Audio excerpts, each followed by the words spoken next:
आज के व्याख्यान उपन्यास और प्रेमचंद पूर्व हिंदी उपन्यास में आपका स्वागत, वंदन, अभिनंदन। आज के व्याख्यान में हम जिन बिंदुओं पर बात करेंगे वो हैं उपन्यास की परिभाषा, उपन्यास के तत्व, उपन्यास और कहानी में अंतर। जब तक हम उपन्यास विधा क्या है तब तक हम इस बात को नहीं समझ पाएंगे कि प्रेमचंद से पहले किस प्रकार के उपन्यासों का सृजन हो रहा था। उपन्यास आधुनिक युग की देन है।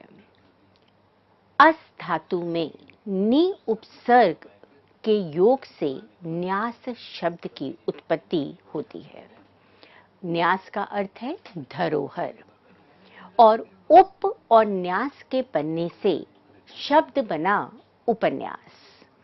यहाँ उप का अर्थ हुआ समीप रखना और न्यास का मतलब है उपस्थित करना।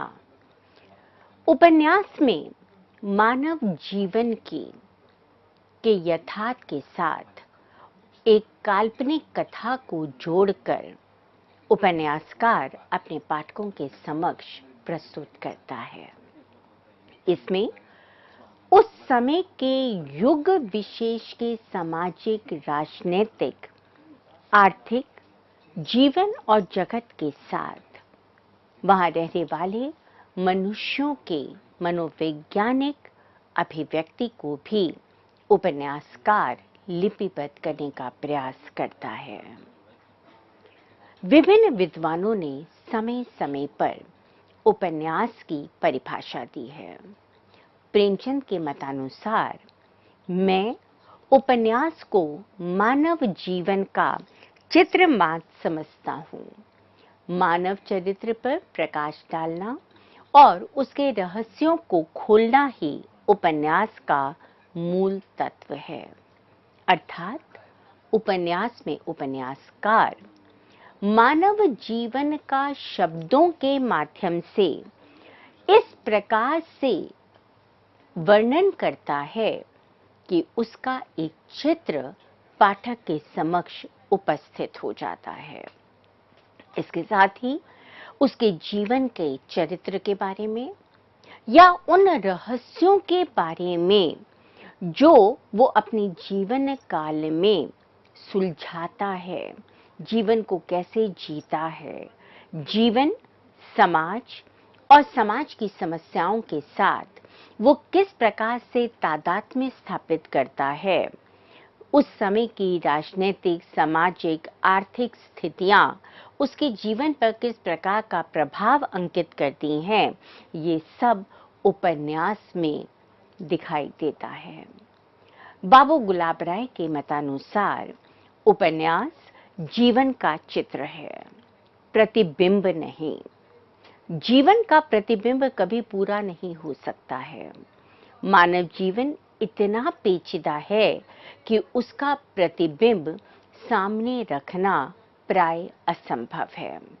वो आगे कहते हैं, उपन्यासकार जीवन के निकट से निकट आता है, किंतु उसे भी जीवन में बहुत कुछ छोड़ना पड़ता है, किंतु जहां वह छोड़ता है वहां अपनी ओर से जोड़ता भी है।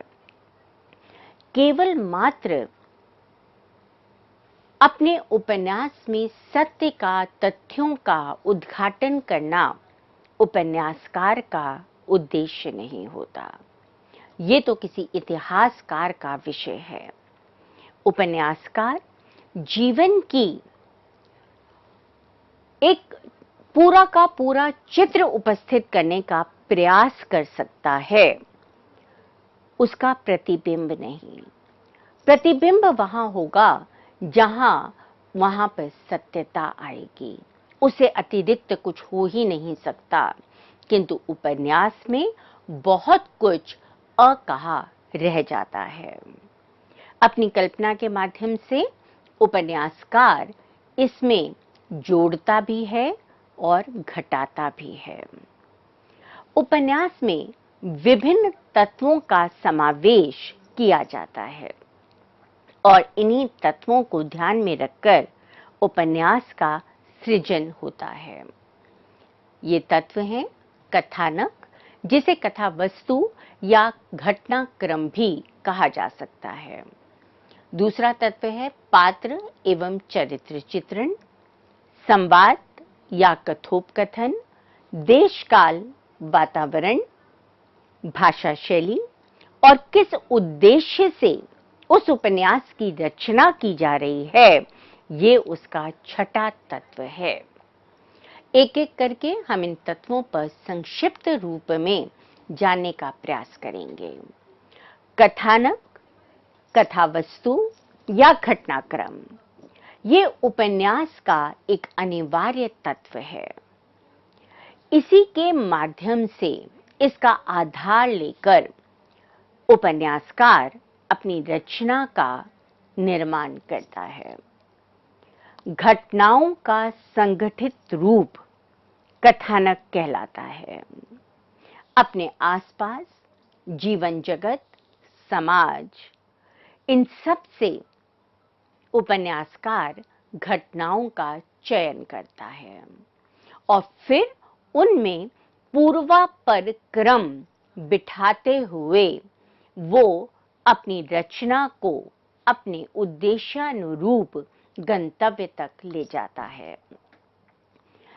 उपन्यास में एक प्रमुख कथा होती है और उस प्रमुख कथा को विकसित करने के लिए अन्य अवान्तर कथाओं का भी नियोजन किया जाता है। कथा वस्तु में 3 अवस्थाएं दिखाई देती हैं।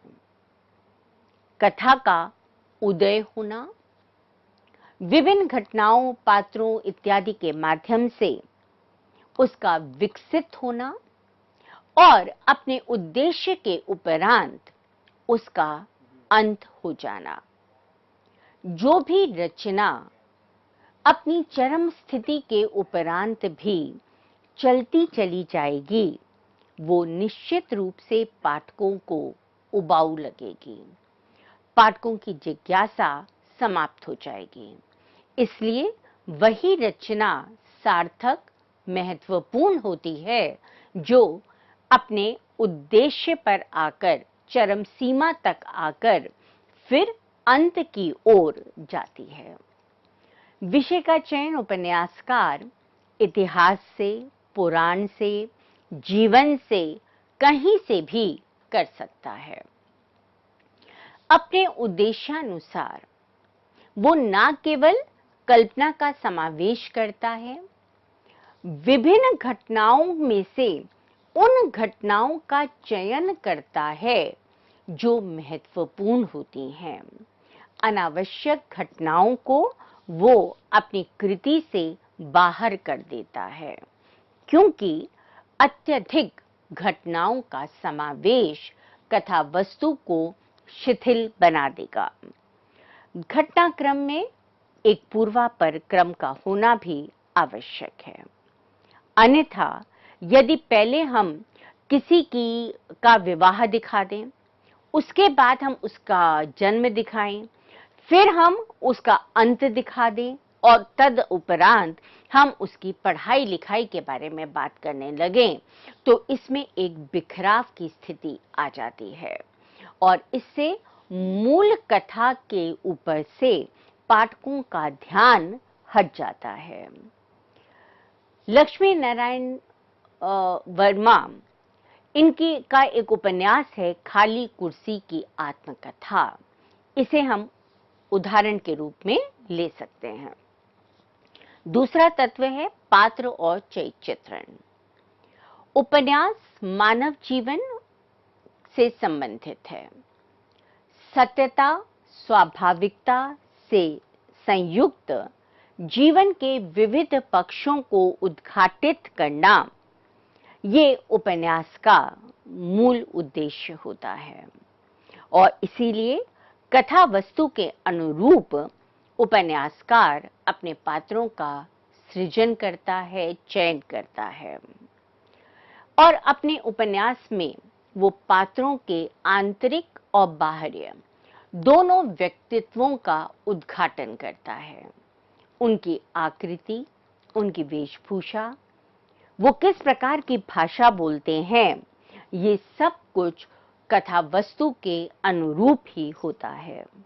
मान लीजिए कि आप मुगल कालीन किसी कथा वस्तु को लेकर उपन्यास का सृजन कर रहे हैं और आप वहां पर पात्रों से अंग्रेजी बुलवाने लगें तो तालमेल नहीं होगा। गोदान उपन्यास का होरी पात्र, इसे आप याद करिए, ये वर्गगत पात्र है। होरी की जितनी भी समस्याएं हैं वो केवल होरी की नहीं हैं, वो उस किसान की समस्याएं हैं जो अंत तक अपनी जमीन से जुड़ा रहता है। किंतु इसके विपरीत अगर हम देखें तो अज्ञे का उपन्यास शेखर एक जीवनी को लिया जा सकता है, जहां पर शेखर एक विशिष्ट व्यक्तित्व वाला पात्र है। तो पात्र भी दो तरीके के हुए, वर्गगत और विशिष्ट व्यक्तित्व से युक्त। स्थिर और गतिशील पात्र भी होते हैं। स्थिर पात्र उन पात्रों को कहा जाता है जो कथांत तक एक सी मनस्थिति में व्यवहार करते हैं, और गतिशील पात्र परिस्थितियों के साथ साथ उनके चरित्र में, उनके व्यवहार में अंतर दिखाई देता है। इसी तरह से गौण और प्रमुख पात्र। प्रमुख पात्र कथा के शुरू से लेकर अंत तक विद्यमान रहते हैं। सारी घटनाएं किसी न किसी रूप में उनके आसपास ही रहती हैं, उद्देश्य के भोक्ता होते हैं। किंतु गौण पात्र उनके चरित्रों को विकसित करने के लिए आते हैं, और जब उनका काम खत्म हो जाता है तो वो उपन्यास से अलग हो जाते हैं। तीसरा महत्वपूर्ण तत्व है संवाद और कथोपकथन। उपन्यास में संवादों के माध्यम से कथा वस्तु का विकास किया जाता है, नाटकीयता की सृष्टि की जाती है। उपन्यास में सजीवता लाने के लिए, पात्रों के चरित्रों का चित्रण करने के लिए अथवा परिस्थितियों का उद्घाटन करने के लिए संवादों, या जिसे हम कथोपकथन भी कहते हैं, उनका समावेश किया जाता है। संवाद का पात्रानुकूल होना, स्वाभाविक होना बहुत जरूरी है। अगर ग्रामीण पात्र शहरी भाषा का प्रयोग करेंगे, अटपटे लगेंगे, या शहरी पात्र और वो भी शिक्षित पात्र मान लो ग्रामीण पात्रों की तरह वार्तालाप करें तो वो भी अनुचित लगेगा। गोदान में अगर हम देखें तो होरी की भाषा, होरी के संवाद और मालती के संवाद, इन दोनों में हम स्पष्ट रूप से अंतर देख सकते हैं। चौथा तत्व है देशकाल वातावरण। उपन्यासकार को देशकाल, उस समय विशेष में होने वाली विभिन्न परिस्थितियों, जिसमें हम सामाजिक, राजनीतिक, आर्थिक, धार्मिक परिस्थितियों को ले सकते हैं, उस समय किस प्रकार की वेशभूषा पहनी जाती थी, किस प्रकार की भाषा बोली जाती थी, इसका भी संतुलन स्थापित करना पड़ता है। अन्यथा उपन्यास अपना वो प्रभाव पाठकों पर अंकित करने में असमर्थ होगा जिस उद्देश्य से उपन्यासकार ने उसका सृजन किया है। भाषा भावों, विचारों की अभिव्यक्ति का साधन होती है। हम अपने भावों को किस भाषा में अधिक अच्छी तरीके से दूसरों तक संप्रेषित कर सकते हैं, ये मनुष्य पर निर्भर करता है। उपन्यासकार इसीलिए सरस, सरल भाषा का प्रयोग करता है। पात्रानुकूल भाषा का प्रयोग करता है और वो पात्र किस पृष्ठभूमि से संबंधित हैं। यहां पृष्ठभूमि का अर्थ है उनकी शिक्षा कहां तक हुई है, वो कहां रहते हैं, किस प्रकार की सामाजिक स्थितियों में उनका उठना बैठना है, इन सब का उनकी भाषा पर प्रभाव पड़ता है। अपनी भाषा को और अधिक प्रभावशाली बनाने के लिए विभिन्न शैलियों का उपन्यासकार अवलंब लेता है, जैसे वर्णनात्मक शैली, फ्लैशबैक शैली, विश्लेषणात्मक शैली और नाटकीय शैली। अगर उदाहरण के रूप में हम अपनी बात को स्पष्ट करना चाहें तो प्रेमचंद की रंगभूमि उपन्यास आत्मकथात्मक शैली में लिखा गया उपन्यास है। ईराचंद जोशी का उपन्यास घृणामयी पत्र शैली में सृजित है और उग्र जी का चंद हसीनों के खतूत डायरी शैली की रचना है। इस प्रकार से उपन्यासकार को अपनी बात कहने के लिए किस शैली को लेना अधिक उपयुक्त लगता है, यह निर्णय उपन्यासकार ही करता है।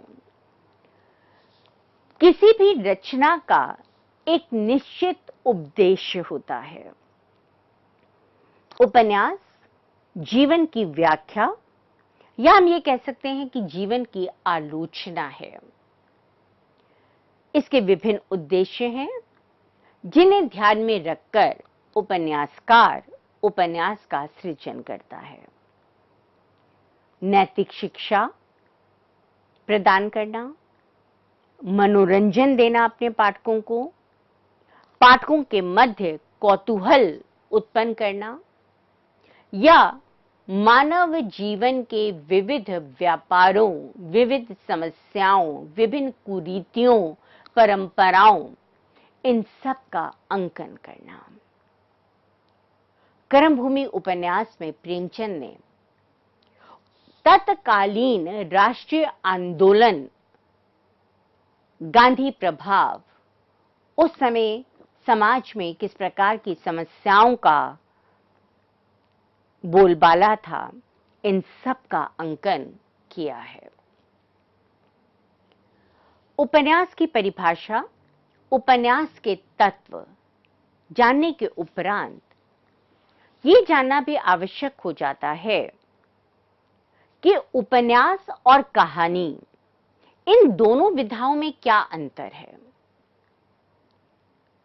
कोई समानता है या नहीं।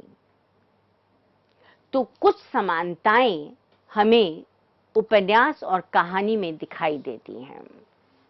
दोनों विधाएं गद्य के प्रकार हैं। दोनों में ही कथानक, चरित्रण, संवाद, देशकाल, वातावरण, भाषा शैली और उद्देश्य, ये 6 तत्व पाए जाते हैं। दोनों ही विधाएं जीवन और जगत से जुड़ी हुई हैं। कहानी में भी हमें मानवीय जीवन के चित्र दिखाई देते हैं और उपन्यास में भी। दोनों ही गद्य विधाओं में लेखक अपनी संवेदनाओं को, अपने विचारों को अभिव्यक्त करता है। इतना होने पर भी इन दोनों विधाओं में कुछ अंतर दिखाई देते हैं।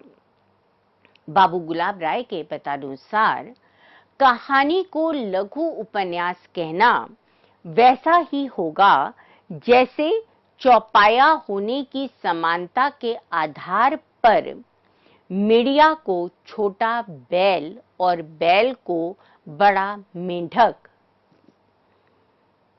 दोनों में समानता हो सकती है, किंतु कहानी कहानी है और उपन्यास उसका वृहत आकार होने पर भी अपने में कतिपय विशेषताओं को ग्रहण करता है। अब हम उनके अंतरों पे बात करेंगे। उपन्यास वृहद रचना है, और उसकी तुलना में कहानी छोटी या लघु रचना हम उसे कह सकते हैं। उपन्यास की कथा लंबी वैविध्यपूर्ण होती है, किंतु कहानी में, क्योंकि कहानी का आकार छोटा होता है, इसलिए उसमें वर्णित कथा भी संक्षिप्त होती है। उपन्यास में कथानक अनिवार्य तत्व के रूप में हमारे सामने आता है। कहानी में कथानक हो भी सकता है और कथानक विहीन कहानी भी हो सकती है। उपन्यास में एक प्रमुख कथा और अन्य एकाधिक अवान्तर कथाओं का समावेश किया जाता है। कहानी अपने लघु आकार के कारण केवल एक कथा तक सीमित रहती है। इसमें अवान्तर कथाओं का समावेश कहानीकार नहीं करता। उपन्यास की कथा में युग, काल, जीवन को हम विस्तृत रूप में समेट सकते हैं, किंतु कहानी उसी जीवन में घटित होने वाली किसी घटना, किसी स्थिति, किसी स्थान या भाव से जुड़ी होती है। उपन्यास की गति कहानी की अपेक्षा धीमी होती है, क्योंकि माना जाता है कि कहानी को उसके लघु आकार के कारण एक बैठक में पढ़ा जा सकता है।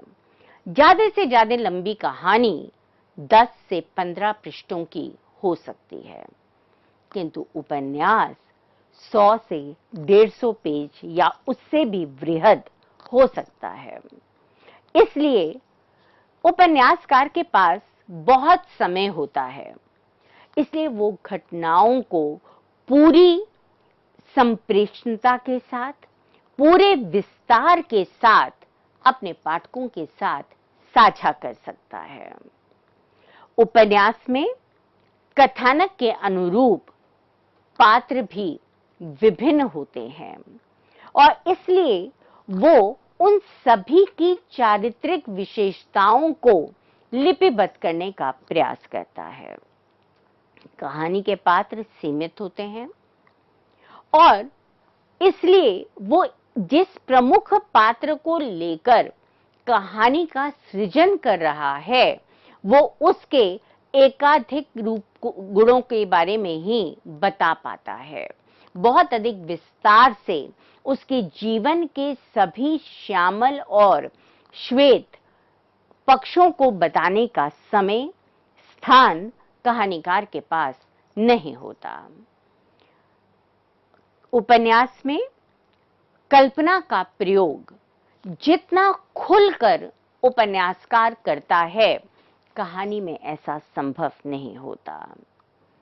उपन्यास में संवाद एक महत्वपूर्ण योगदान देते हैं। कहानी संवाद से युक्त और संवादहीन भी हो सकती है।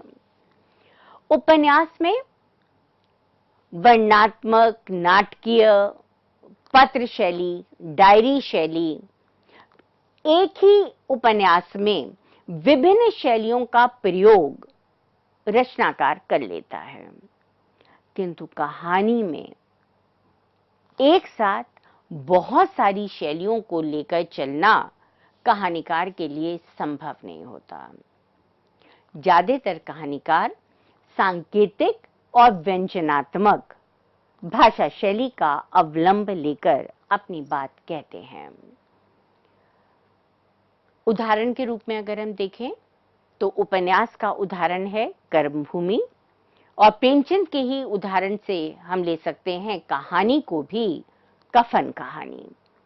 इन दोनों में आप तुलना करें तो उपन्यास में कर्मभूमि में जहां बहुत सारी समस्याओं को, बहुत सारे पात्र अमरकांत, समरकांत, मुन्नी, सकीना इत्यादि को लिया गया है और उनके माध्यम से एक वृहद आकार को उपन्यासकार ने समेटने का प्रयास किया है, वहीं अपनी कहानी कफन में 3 पात्रों के माध्यम से, जिसमें बुधिया एक तरह से सांकेतिक पात्र है, क्योंकि वो प्रसव वेदना में के बाद मर जाती है, तो 2 पात्र रह जाते हैं, माधव और घीसू। इनके माध्यम से उन्होंने मानवीय संवेदनाएं किस तरह से भूख के कारण, निर्धनता के कारण मर जाती हैं, इसका अंकन किया है। इस तरह से हम देखते हैं कि उपन्यास अपने आप में जीवन और जगत को जोड़ने वाली रचना है। कहानी का विस्तृत रूप होने पर भी कहानी से ये भिन्न है, और इसलिए कहानी और उपन्यास को हम एक रूप नहीं कह सकते।